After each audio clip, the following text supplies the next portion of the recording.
Mesdames, Messieurs, chères Villeneuvoises, chers Villeneuvois. C'est avec une émotion certaine que je vous adresse aujourd'hui ce courrier, daté du 27 février 2026, jour du 50e anniversaire de la première fois où j'ai siégé en conseil municipal de Villeneuve-d'Ascq, le 27 février 1976. Un courrier que je vous adresse pour la dernière fois sous cette forme, vu que je ne serai plus candidat à la fonction de maire, et donc que je ne serai plus maire le 28 mars prochain, après 7 mandats de maire et 8 ans de conseiller municipal. Par ce courrier, je veux dire mon bonheur durant toutes ces années avec plusieurs générations de Villeneuvoises et Villeneuvois, de responsables d'associations, d'agents des services publics, d'acteurs sportifs, culturels, sociaux et économiques, sans oublier toutes les équipes d'élus qui se sont succédées, grâce à la fusion de 3 communes, Flers, Anap et Ascq, votées courageusement par leurs élus en 1970, d'avoir réussi à faire passer notre ville du statut de Lille-Est, avec ce que cela laissait présager, au niveau de Villeneuve-d'Ascq ville olympique, grande ville universitaire, ville de l'innovation, ville nature et nourricière, ville citoyenne.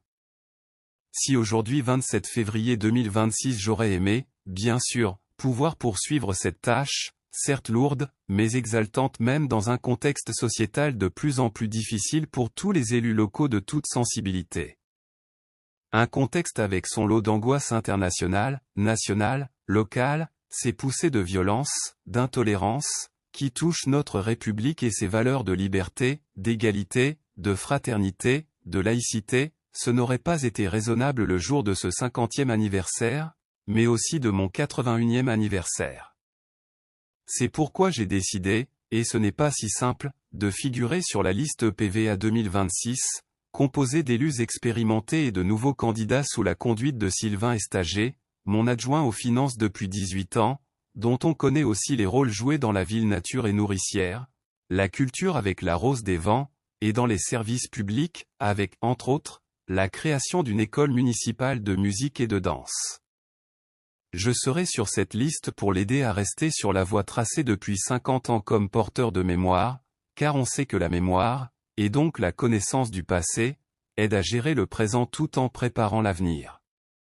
Mes chères concitoyennes et mes chers concitoyens, je voulais vous le dire très clairement, le 15 mars, la liste PVA 2026 sur laquelle je figurais aux côtés de Sylvain Estager, sera, quoi qu'en disent certains qui ont fait d'autres choix, des choix que je regrette, la seule liste capable de gérer le présent en s'appuyant sur l'expérience du passé, tout en construisant un avenir attendu par vous toutes et par vous tous pour répondre au mieux aux enjeux du deuxième quart du XXIe siècle, en termes de sécurité, d'environnement et de citoyenneté pour tous, enfants, jeunes, adultes, aînés, comme nous l'avons toujours fait, et ce que je m'engage à faire à ses côtés si, et seulement si, les conditions m'en sont données par les résultats du 15 mars. Chères Villeneuvoises, chers Villeneuvois, voilà ce que je voulais vous dire en ce 27 février 2026. Maintenant, car comme nous sommes encore en République, c'est vous qui en déciderez avec votre bulletin de vote le 15 mars, en espérant que, quels que soient vos votes nationaux, si vous avez, comme moi, Villeneuve-d'Ascq au cœur, vous nous permettrez de garder les moyens de rester sur une voie que j'ai contribué à tracer en évitant qu'avec certains de mes adversaires politiques, sinon ennemis politiques, qu'on perde, en 6 ans, ce que nous avons construit en 50, tous ensemble. Vive notre République! Et, allez Villeneuve-d'Ascq!